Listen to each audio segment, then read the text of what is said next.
Hello everyone, today I want to talk a little bit about the Xbox Series X and S, why they've been selling so badly, if there's even going to be another Xbox console after this generation, and just my general opinions on how Microsoft can improve the Xbox and actually make it worth buying in 2024.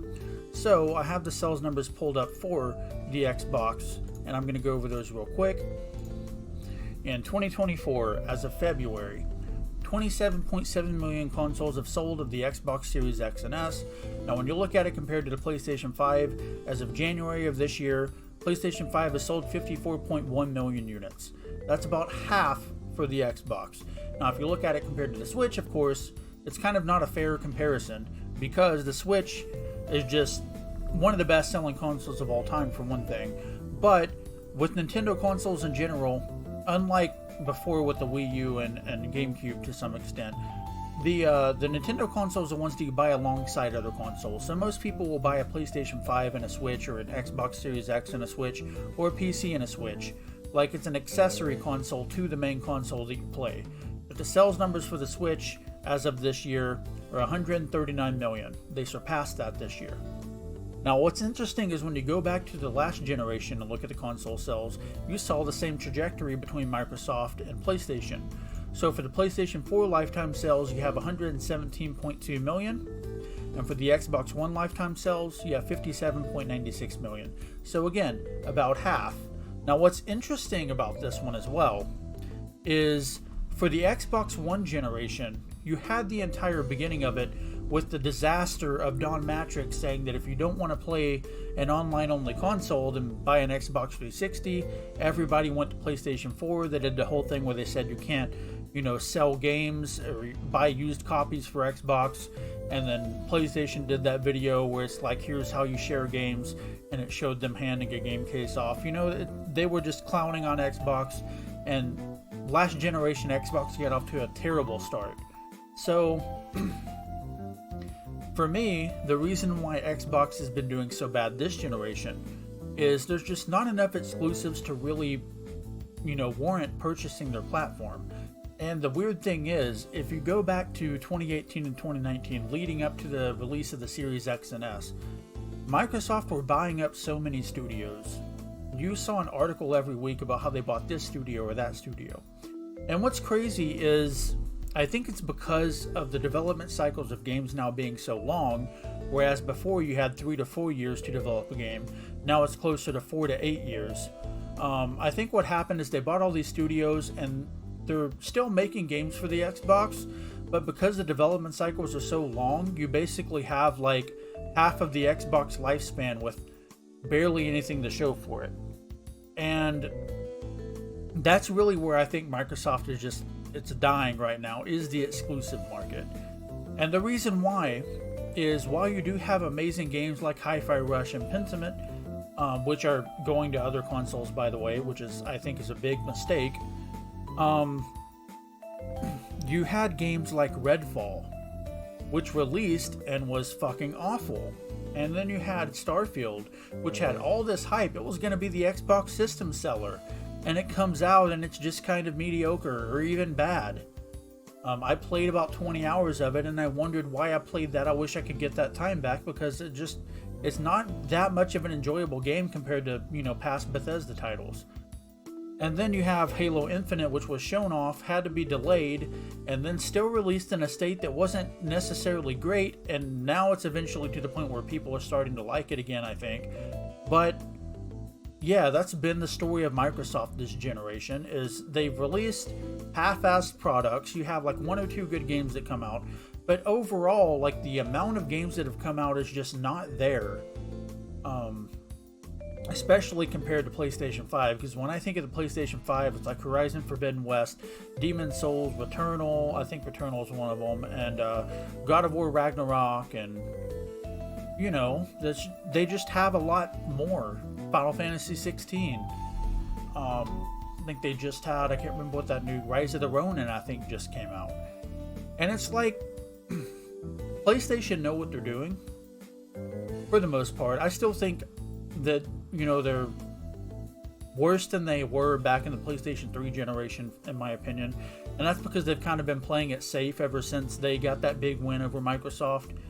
But they still have a unique feel for their console. You go to their console to play their big AAA, big budget, third-person action adventure games. You go to it for your God of Wars and your Uncharted's and Last of Us and Ghost of Tsushima and all that. Whereas with Microsoft, you don't really have that.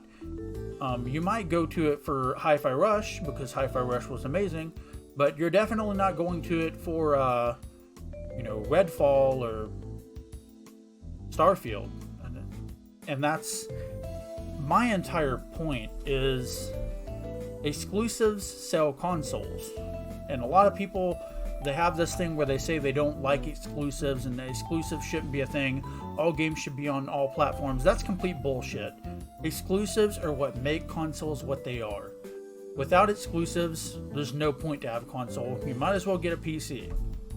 Because to me, what makes consoles so amazing is you have these console manufacturers, in order to sell their hardware, they have to make sure they have software, so they will actually have these studios underneath them that they will pay to make great games, and therefore you get those bigger budgets because the studios will, pledge making a game for their console, to make exclusives, to, sell the console, and it's a big thing that it leads to quality, in my opinion, as far as like first party titles, except for Microsoft, of course, in this situation. And not only that, it gives a console its identity. So when you think of like the PlayStation 2, what do you immediately think about with PlayStation 2? For some people it might be Ratchet and Clank, for some people it might be Jak and Daxter, for some people it might be Sly Cooper, it might be the first Killzone.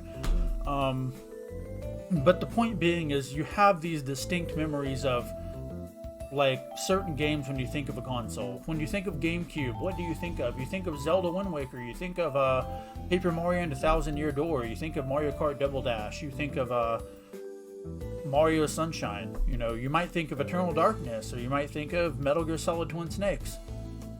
When you look at the PlayStation 3, you think of Uncharted 1, 2, and 3, or you think of Metal Gear Solid 4.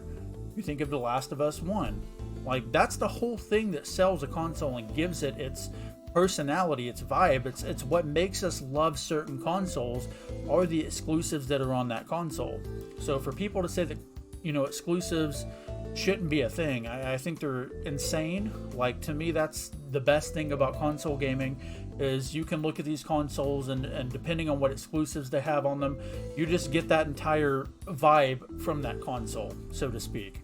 And the problem with Xbox is they don't have that vibe yet. They haven't released enough exclusives where you're just like, that's the machine for, so-and-so. And, like, that's what I really want them to get to. They have Bethesda. They're going to be making Elder Scrolls 6. I want to be able to look at the Xbox and just be like, that's the Elder Scrolls machine. I played Elder Scrolls 6 on there. It was amazing. Or, that's the Halo whatever Infinite sequel machine is, because while I liked Halo Infinite, it wasn't anything mind-blowing. Like, when I look at the Xbox 360, that's the Halo 3 machine. That's the Halo Reach machine. That's the Halo ODST machine. That's the Gears of War machine. That's the Forza Horizon machine. And while there wasn't as many, franchises, those games were good enough to where you look at the Xbox 360, that's immediately what you think. You look at the Xbox 360, you're like, that's the Splinter Cell Conviction machine, even though I don't like Splinter Cell Conviction as much as the others. But that's the Splinter Cell Conviction machine. And again, that's not Microsoft right now. And I think that's what they need to get to. They need to go to all these studios that they bought, look at what they're working on, and be like, okay, we really need to have these games out soon. We need to right this ship or nobody's going to buy an Xbox anymore. And I think they also need to step in and do some quality control, because I guarantee you nobody went in and played Redfall. If somebody from Microsoft, the Xbox division, went into the studio to play Redfall and gave it the thumbs up and said, good job, this will sell our console, well, they have some kind of mental problem, because Redfall was dog shit, and anybody that played it for more than 5 or 10 minutes would know that it's dog shit. And again, just have some quality control as well. But yeah, that's kind of my entire thing with Xbox at this point. And let's also get into Game Pass a little bit, because Game Pass is kind of an interesting thing. So with Game Pass, I feel like Microsoft's strategy, instead of having all of these exclusives, they wanted to be the best deal in gaming. You buy your Xbox, you get Game Pass, and you basically have a library of 120 or so games that you have right at your fingertips. You're paying $15 a month for it, and it's amazing. And it is amazing. You know, people do buy an Xbox to get Game Pass. But my issue is, again, you're not releasing enough exclusives, and for people to get Game Pass, it's like, is it really that much of a trade-off when I can get a PlayStation 5 and just buy the few games that I want?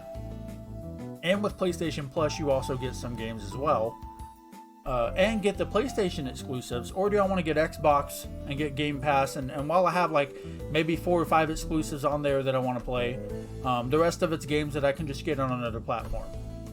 And not only that, but because Game Pass exists, you're also not getting the same software sales as PlayStation. So that's less money in the Microsoft pockets as well, which is a whole nother can of worms that I don't really want to get into, because that's just too much. But Game Pass is a good thing, I think, but it's also a double-edged sword. You still need exclusives. Even if you're going to sell on Game Pass, you still need exclusives. Now, there is one feature of Xbox. The reason why I bought an Xbox Series X compared to a PlayStation 5, I still don't have a PlayStation 5. The only reason why I want a PlayStation 5 is to play the Silent Hill 2 remake when that comes out. But the reason why I bought an Xbox Series X was because of backwards compatibility.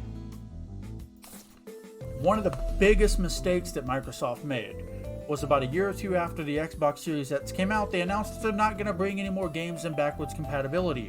Why did you do this? This is the best reason to own the Xbox right now. The fact that I can play Splinter Cell 1, 2, 3, Chaos Theory version, not Chaos Theory, Double Agent version 1, Double Agent version 2, Conviction, and Blacklist all on the same console, that's what makes Xbox amazing right now. The fact that I can go on there and play, the Orange Box, or Skate 1, 2, and 3. Like, that is what makes the Xbox right now, is the backwards compatibility. Well, they said they're not going to bring any more games for backwards compatibility. Why? That was kind of your main selling point for me, at least. And I think that's a selling point for a lot of people. And the fact that you just axed that entire thing and said, okay, we're done. No more games on backwards compatibility. Even though you have so many games you can add. Even right here. Like, let me look down here.